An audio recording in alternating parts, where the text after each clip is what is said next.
At this moment, in one county in Virginia, it was not foreordained that race relations would become what they did become.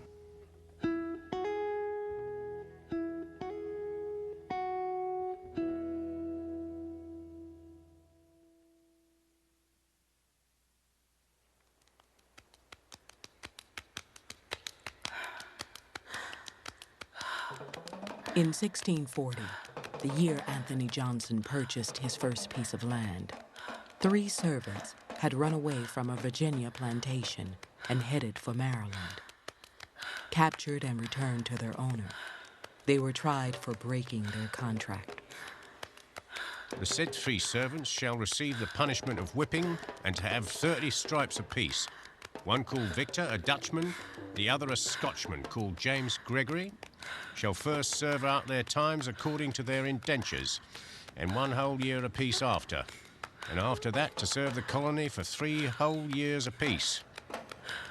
The third, being a Negro named John Punch, shall serve his said master or his assigns for the time of his natural life. Jamestown Court Recorder. The time of his natural life. According to all the legal records that survive, no white servant in America ever received such a sentence.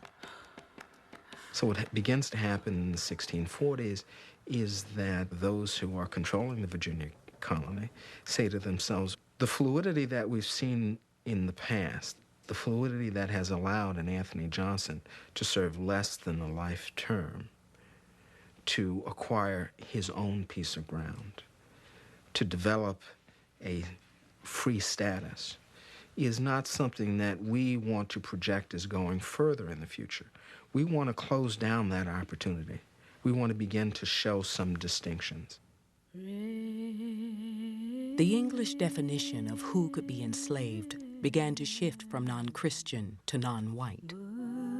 For Anthony and other Africans in America, the idea of an equal chance in the colonies was now under attack. In 1641, Massachusetts became the first colony on the British American mainland to recognize slavery as a legal institution. Connecticut followed in 1650, Maryland in 1663, New York and New Jersey in 1664.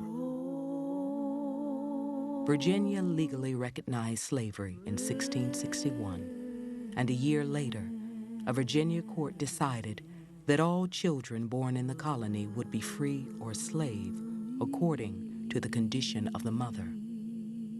In Virginia, slavery would be defined by race and perpetuated through heredity.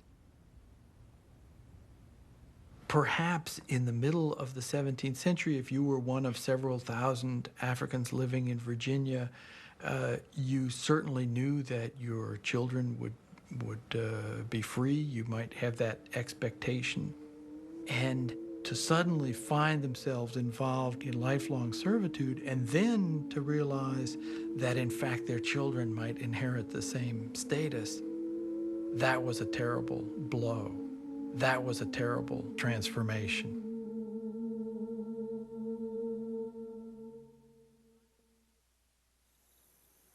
I looked in the east, I looked in the west. For the first 50 years of the colony, most of the unfree labor force had been European, but that was about to change.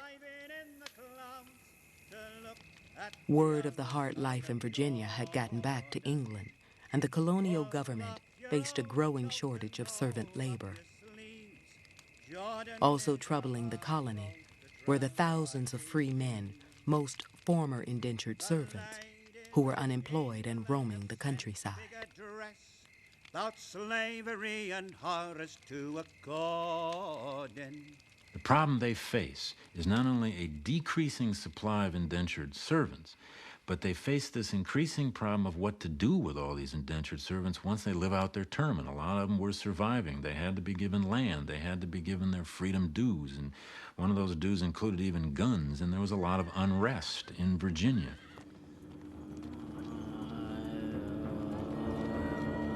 In 1661, servants rebelled in York County. 2 years later, Gloucester County authorities foiled a plot by 9 servants to steal arms and ammunition and march on the seat of colonial government. In 1676, the unrest in Virginia exploded into civil war. An army of 500, free men, servants, and slaves, rebelled against the colonial establishment's restriction on available lands. They attacked peaceful Indians, ransacked property, and burned Jamestown, sending the governor into hiding. This disorder that the indentured servant system had created made racial slavery to Southern slaveholders much more attractive, because what were black slaves now? Well, they were a permanent, dependent labor force who could be defined as a people set apart. They were racially set apart. They were outsiders. They were strangers. And in many ways, throughout the world, with a couple possible exceptions, slavery has taken root especially well when the people who are enslaved are defined as strangers, as outsiders, and can therefore be put into an inheritable, permanent status of slavery. I understand there are some slave ships expected into York River now every day. I desire you to buy me 5 or 6 slaves, whereof 3 or 4 to be boys, a man and a woman. The boys from 8 to 17 or 18, the rest as young as you can procure them.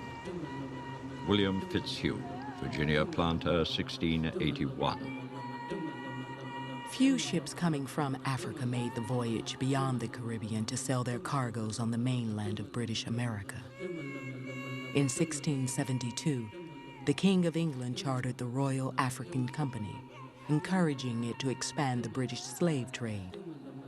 Shareholders included 15 English lords and 25 sheriffs, the governor of Virginia, and John Locke, the philosopher of liberty. In its first 16 years, the company transported nearly 90,000 Africans to the Americas. In the last decade of the 17th century, it was possible to imagine that in a single year, the number of new Africans arriving would equal the total black population in the colony, or close to it. These were men and women that had no sense of the world they were getting into, and they seemed to whites as very alien, foreign, unknowable.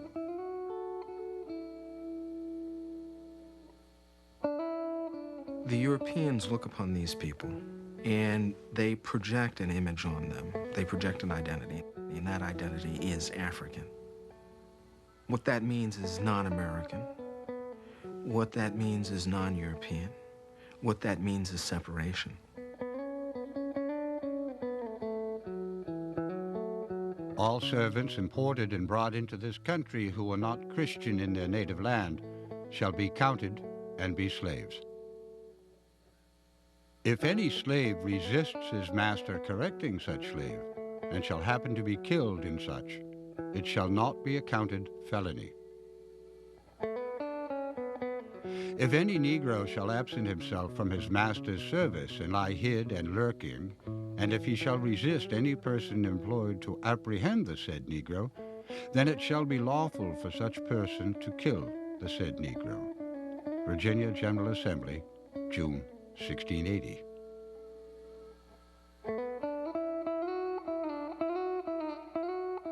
We think about slavery as this complete package.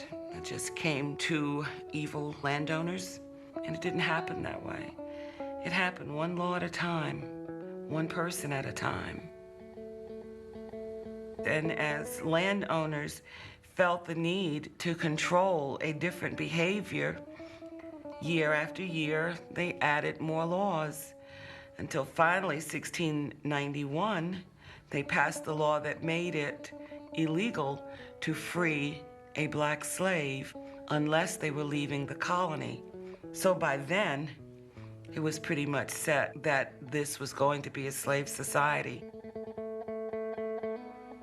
To move move from indentured servitude to racial slavery means that they're setting their own history on a course where freedom is going to depend on slavery, where the political economy of a major portion of these colonies is going to depend on slavery, where the freedom of some is going to depend on the bondage of others. It means that the American colonies, this jewel of the British Empire, is living this contradictory history now of a society that is increasingly rooted in a labor system that's human bondage, that's racial slavery.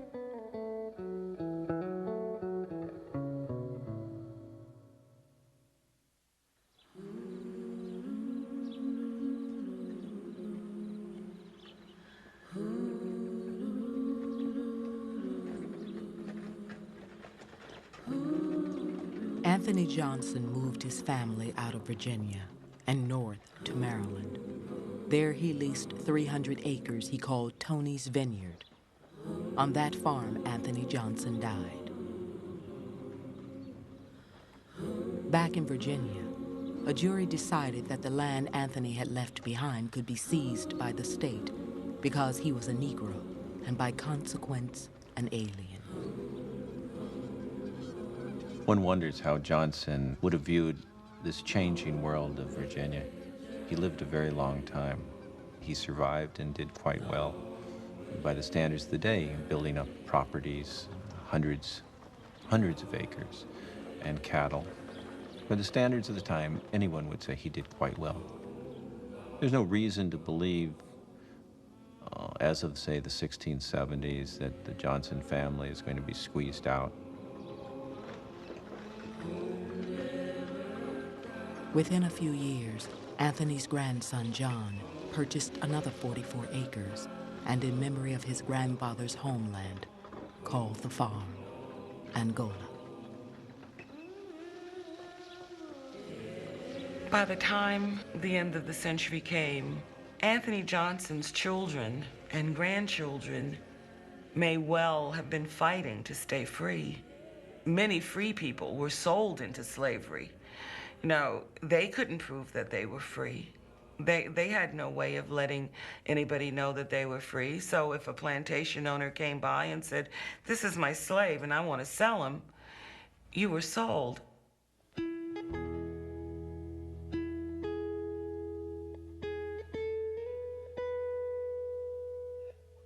By the end of the century, nearly 58,000 people lived in the colony. 16,000 were listed as Negroes. In 1705, the Virginia Assembly passed laws clearly defining the distinction between a slave and a servant, relegating all slaves to the status of real estate. The next year, John, the third generation of Johnsons in America, died without an heir. That would be the last mention of the plantation named for Anthony's birthplace. Angola Plantation, like the Johnsons themselves, disappeared from the record books of colonial America.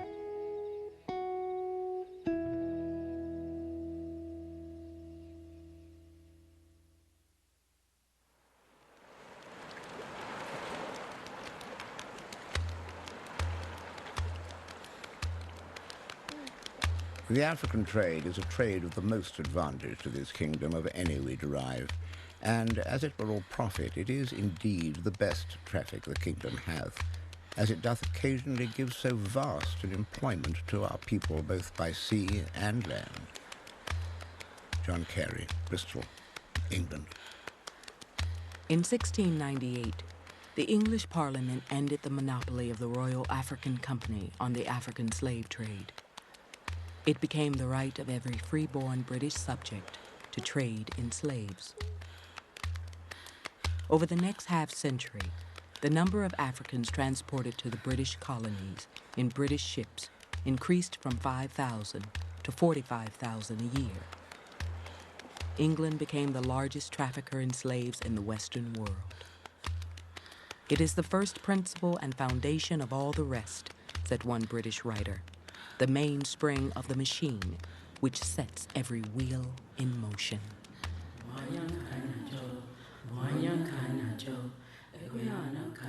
He was born Ibo, the son of a tribal elder, the favorite